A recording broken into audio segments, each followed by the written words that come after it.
কিন্তু এইটা এতদিন ধরে জল থাকে কেন?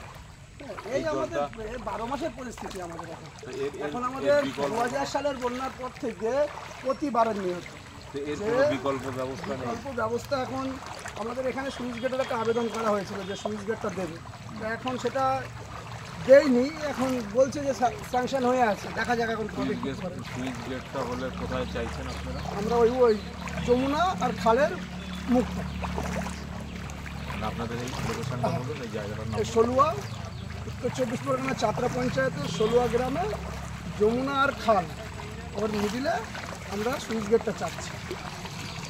এর আবেদন আমরা 25 বছর ধরে করছি, এখন দীর্ঘদিন ধরে কোনো উপায় নেই।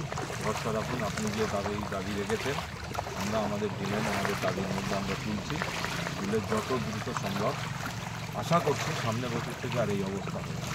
কারণ আমরা, আপনি আমাকে জানেন কি জানি না, সিদ্দিকি ভাই আমাকে পাঠিয়েছে এবং আমি এই বিধানসভার অবজার্ভ, বুঝলেন, বাদুড়িয়া।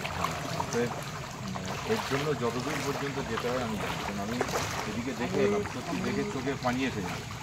ভীষণ খারাপ অবস্থা, আমরা পুরো জানুয়ারি মাস পর্যন্ত এরকমভাবে আমাদের বাড়ি বসে আমাদের বাড়িটা এই সাইডটায় পুরো জল, আমার এই পর্যন্ত জল আমাদের এখানে টোটাল কত ফ্যামিলি এরকম জলমগ্ন হয়ে আছে?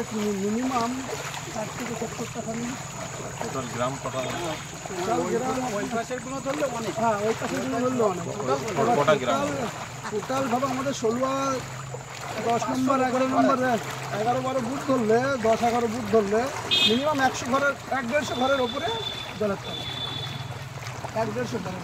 আমরা ওইখানে যে গ্রামটা গেলাম ওখানেই তো 150 রসু, ওটা এখানেও সেম, ওটা রসু, এটা সলুয়া না। তবে এদের এইটা আর ওই পাপলার এই সাইডটা যে সলুয়ার নদী যেগুলো আছে ওগুলো